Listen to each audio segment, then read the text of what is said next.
Okay, good morning, guys. The present time is, let's get a timestamp. Okay, guys, the present time is 2:44 a.m.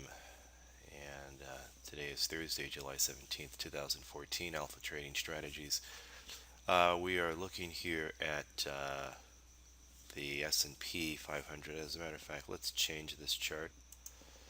Okay, so here we are. We're looking here at the present ES. Symbol is ES right now. Approaching 3 o'clock, it is falling at 1967. Okay, for those of you that have just come to the site for the first time, welcome. Um, we here at Alpha Trading Strategies teach a system which basically uh, comprises multiple disciplines. One is, and that's really the first thing, is that we utilize a methodology which triangulates, is the word, triangulates the three pieces of data always present in market activity. Those three pieces are price, volume, and what we call alpha. Um, what that means is that by combining these three disciplines, essentially what we've done is we've created a leading indicator. Now, if you've looked at dozens and dozens of our videos, we pretty much say the same thing. In that, if you look at our chart here, we don't use any indicators. We don't use any Bollinger Bands, stochastics, moving averages, Keltner channels, ADX, MACD, RSI. None of that stuff is actually utilized because it does not basically, it doesn't do two things. Number one, it doesn't get us in at wholesale price levels. And number two, it doesn't have any predictive value. Why is that important? Because professional money is able to, they are the ones that actually uh, are responsible for price reversals because they are the ones that are getting in at the lows and then they're going to take price higher. They're the ones that are getting in at the highs and they are going to take price lower. That is how they operate. The public, unfortunately, has been duped into utilizing these indicators, and essentially they are tricked into losing money, yet they really believe that they really had a fair shot at it. And nothing could be further from the truth. And once we have these now, essentially we've been able to coordinate a sequence of certain bar patterns, if you will, which indicate professional participation at highs or lows. Okay, so if we see that there is a rising market, there's going to be a certain sequence that the bars will demonstrate, which indicates that professional money is now changing positions. Professional money has advantages that you and I can only dream of. Chief is which they can see all of the orders in the marketplace while they are fulfilling their fiduciary responsibility as uh, granted to them by the exchange. And so this creates the conflict of conflicts of interest. I mean, it is the chief issue there that they are able to use this information to trade on their own behalf. And if you believe that they don't, I have some swamp land in Florida for you. I do. If you believe that. Professional money is a club. They're a club of elites that are in with the politicians and basically have bullied, bought, receipt in their pocket the politicians in order to maintain their uh, bird's eye position in the marketplace. They are not, these people are not needed. All those guys you see running around on the floor down there, they're not needed. But they control everything, and so when there's a down market, they will show you a guy with his head in his hands, and you believe, oh my gosh, well, if I lost money, then look at this guy. He must have lost even more because he's there for me. That's bullshit. These guys hate your fucking guts. They do. They hate your guts. and they are not going to teach you how to buy at professional or wholesale price levels. The dichotomy, though, is that while they hate your guts, they need you. They they have to have your order flow. So you're that guy, all of you. Okay. So while they hate your guts, they love you because they need you, but they hate the fact that they need you. You see, it's twisted, I know. Okay, so once we're able to identify the sequence, we have now gone to a higher level of trading, and that is that a trader basically is only going to trade two vehicles starting out. You're either going to leverage up and you're going to day trade stocks. Okay, you're going to trade on massive leverage. You're going to day trade stocks, or you're going to day trade futures. That's pretty much it. The problem, though, is that when you do that, then now comes the beautiful word. The number one word is risk.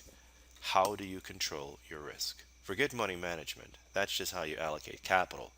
Risk is how are you going to protect your money once you get into the trade? So, what we've done now is we say, and this isn't financial advice, but we say, you know, instead of trading the futures, or instead of trading the stocks, which comes along with that a problem of where do you place your stop? Okay. We now do what's known as credit spreads. Now, the beauty of credit spreads is that it is a non-directional price movement uh, environment, meaning that we don't care so much where price moves. So let's look at what we've done today.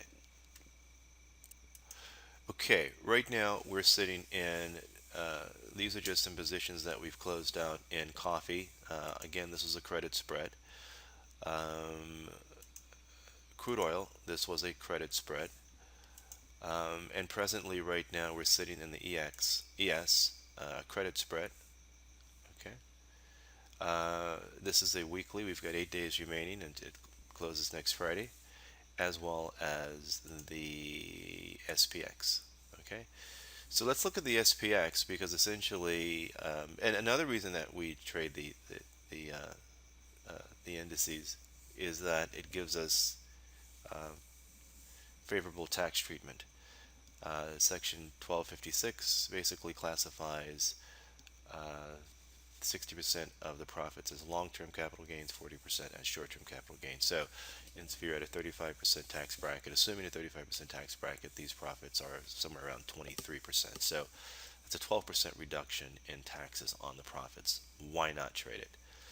Okay, so that's another advantage. So, what we've done is we sold the 2000 call, we bought the 2005, and there it is. So there is and we did this morning at 8:54. So that was the SPX. We got a 65 cents credit times 15 was a $975 profit. No, excuse me, not a profit, $975 credit into our account. Okay, and then we also sold the ES. That was about a $700 something in our account. We'll take a look at that in a moment. So this was 975. So we got in somewhere right around here, and as you see now, price is falling. How do we know? Because of the sequence of the bar types. So most importantly though, anything above 2000, below 2000 is profit to us. So there is the cushion that we've given ourselves. That's the beauty of options. Could a trader actually take this up with that amount of risk? Trading futures, they couldn't do it. Okay.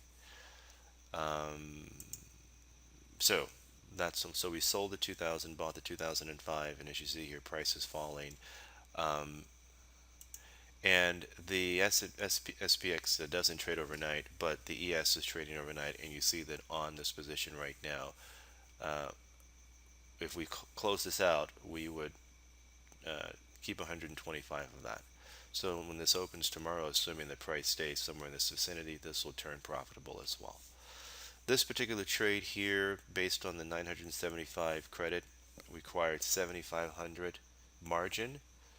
So this would be a 13% before commissions, a 13% return approximately on your money within 1 week. That's pretty good numbers. Let's look at the 2000 option. Okay, here's the 2000 option that we sold. Red it means we sold it. Green we bought the 2005. The 2000 probability in the money. This has an 18% chance of closing in the money, which means it has a 81% chance of closing out of the money, which is what we want. 81% chance out of the money combined with a sequence that gets us in at professional price levels where we can sell the options with the high premium, combined with a price level that is far away from present activity, combined with a non-directional price movement in order to make money as opposed to directional price movement, and then gravy on top of it. That is a 1256 tax consideration in terms of reduction in taxes based off of this being a particular type of product. There would be no reason why one would want to trade futures or trade stocks, in our opinion. There just isn't. So that's our edge, and that's what we teach here. So that's going to do it, guys. I'm going to go to bed. Let's look at a timestamp here. Present time 2:58. All right. And the market right now should be falling, and this is present price right now. So this simply means that the market would have to basically go up 30 S&P points between now and next week. If not, we would keep that capital. That's what we teach. All right, guys, it's going to do it. Thanks for watching.